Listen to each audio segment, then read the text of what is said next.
Hello, everybody. Thanks for coming today.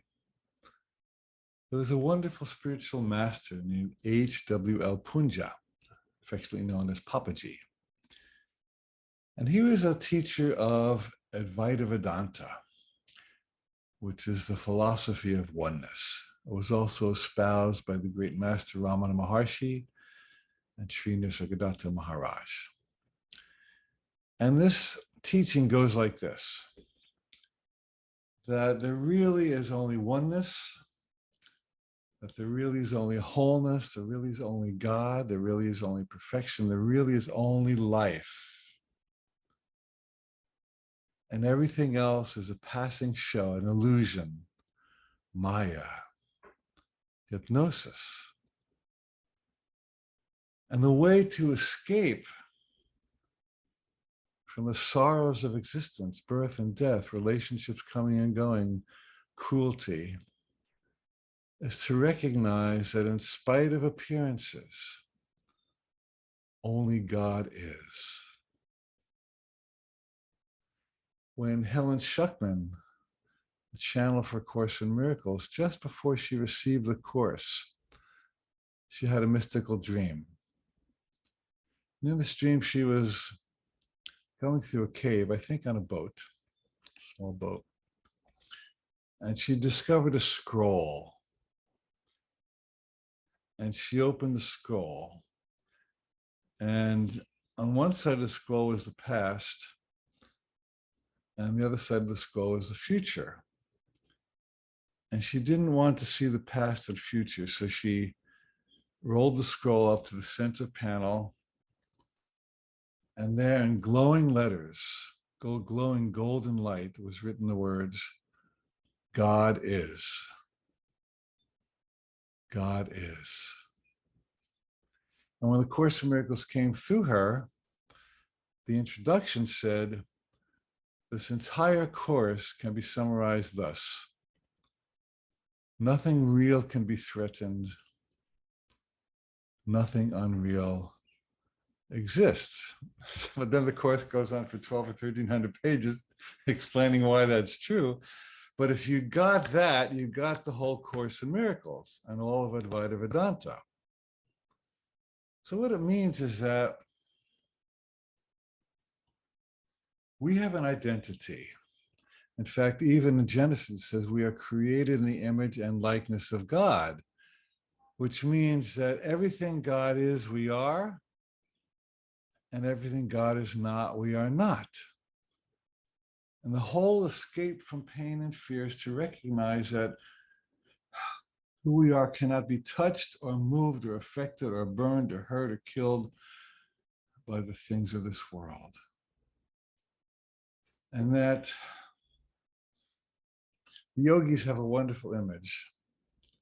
They say there's a place in you where a flame is burning on an inner candle, and that flame cannot be affected by the winds of outer change. That flame does not flicker with the changes that happen around you.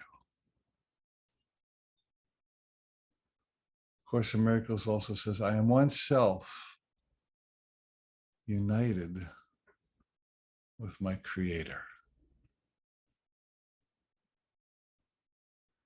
Now,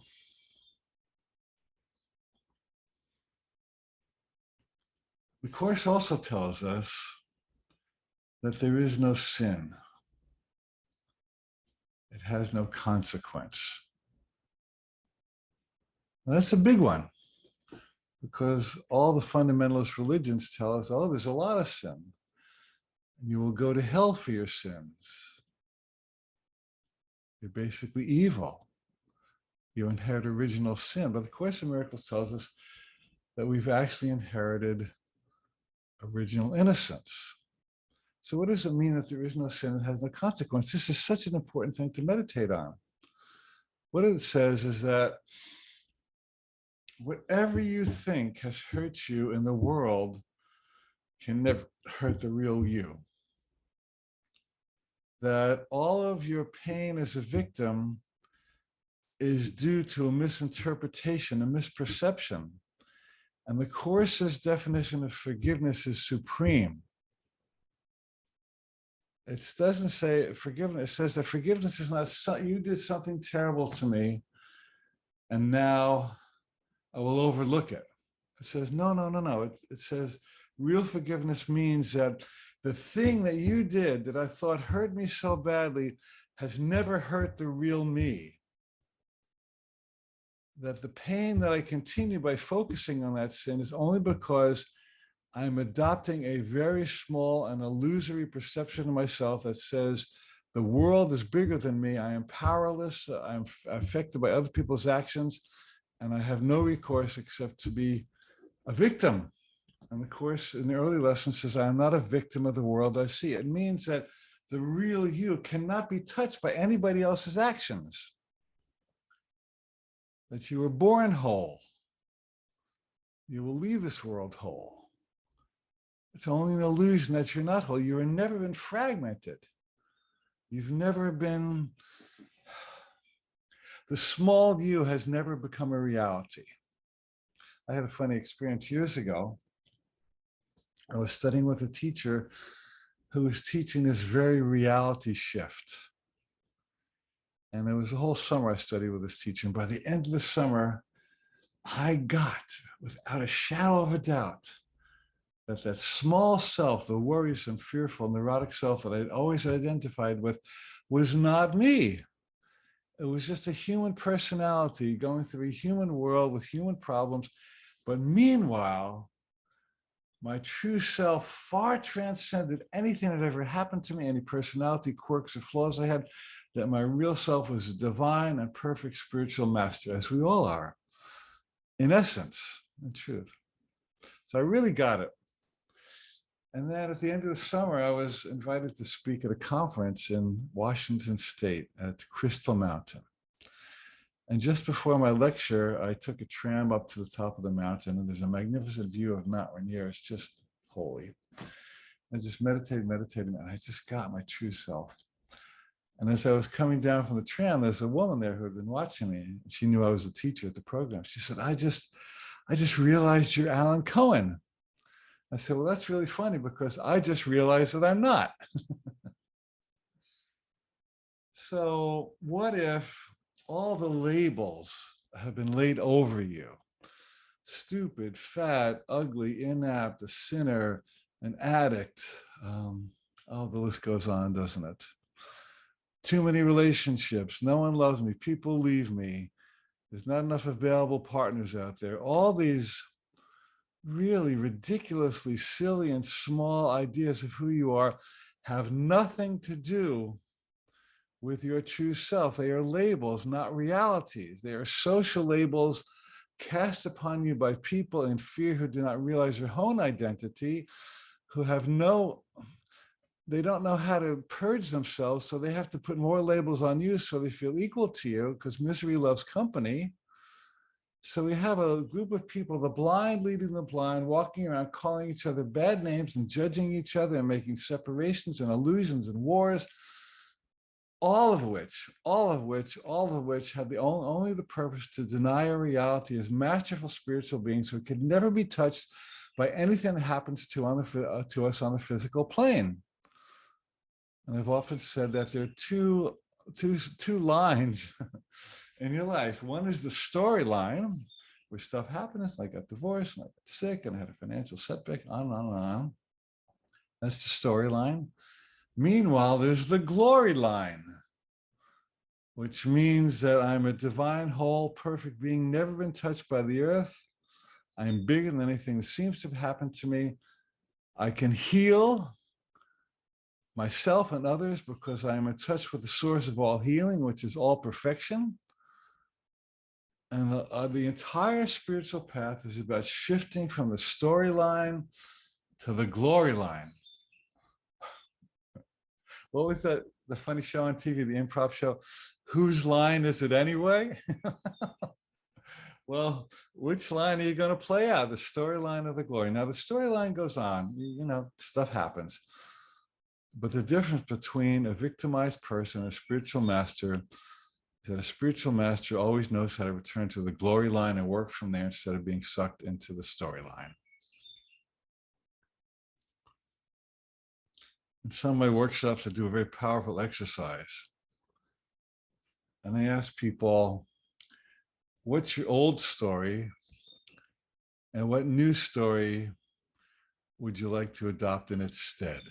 And the old story is, oh, men leave me, and no trustworthy men and women drive me crazy, or I can make enough money just to meet my needs, but I never have enough money for fun.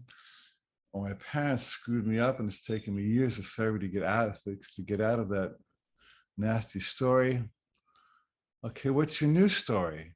What story would you like to adopt instead? Well, the new story is that I can create a magnificent, loving, healed, empowered, romantic, sensual, exciting, juicy relationship with a healthy person who will stay with me.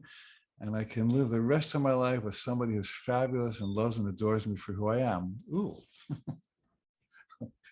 Well, which story would you prefer, my dear? How about, yeah, my parents did some weird stuff, but I'm a lot bigger than anything that happens to me. Someone said to the spiritual teacher, Abraham, you can't teach an old dog new tricks. And Abraham said, yeah, you have no idea what an old dog you are. Meaning that who you really are goes far beyond anything that ever happened to you as a child.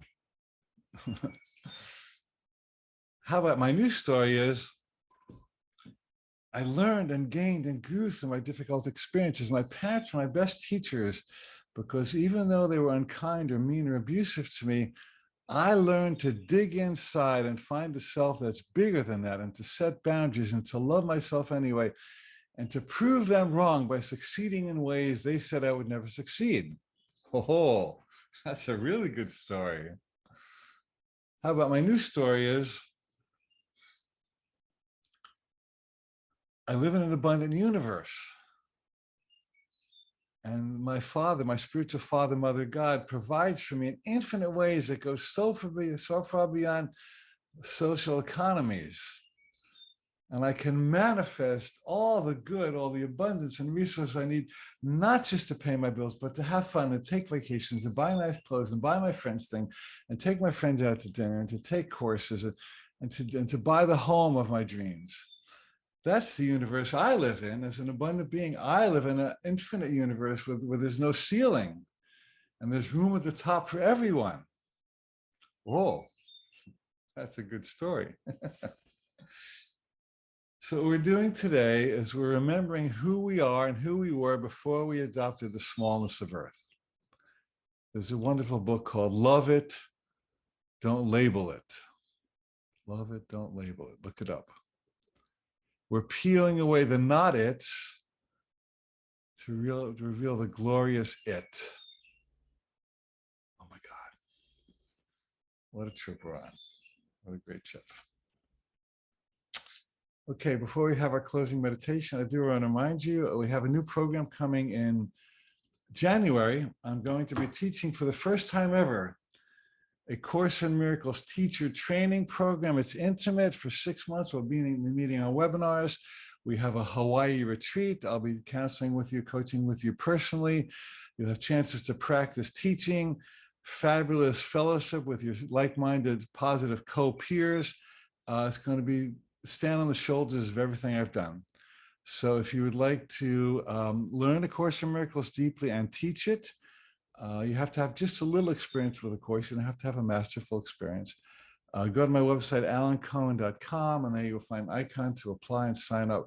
We're taking about 24 people, so it'll be an intimate program. I would like to work with you closely and support you to discover the miracles in your hands for yourself and for others. I'd like to play with you on that if you'd like to come play with me. Okay, so let's have our closing visualization. Now close your eyes if you would. I'm going to say some things now for all of us, and I invite you to just repeat them and think them with me. I know who I am.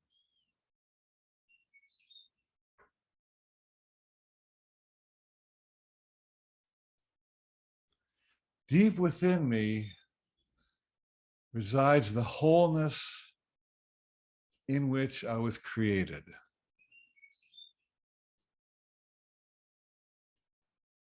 Feel it, vibrate with it, resonate with it, know it, claim it. I remain the perfect, spiritual, immortal being that God created.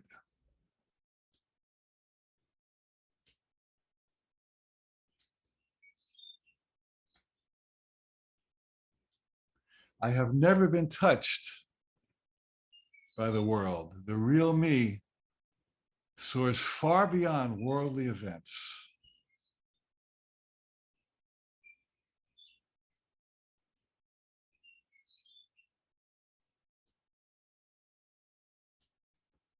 I now emerge from any notions of smallness, victimization, fear, powerlessness. I emerge from that cocoon like a butterfly that bears no resemblance to the original caterpillar. And I now soar in my spiritual sky as a masterful soul. I am a masterful soul. No one can take my true self from me. No one, nothing. My true self always is.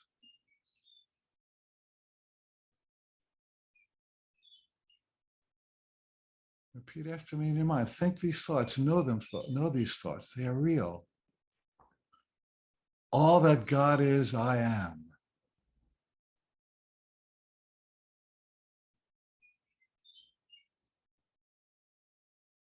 Today, I take back what was never lost. Today, I remain as God created me. How good is that? If you'd like to stay in your meditative state, please do. Otherwise, we'll stop here. I thank you for joining me.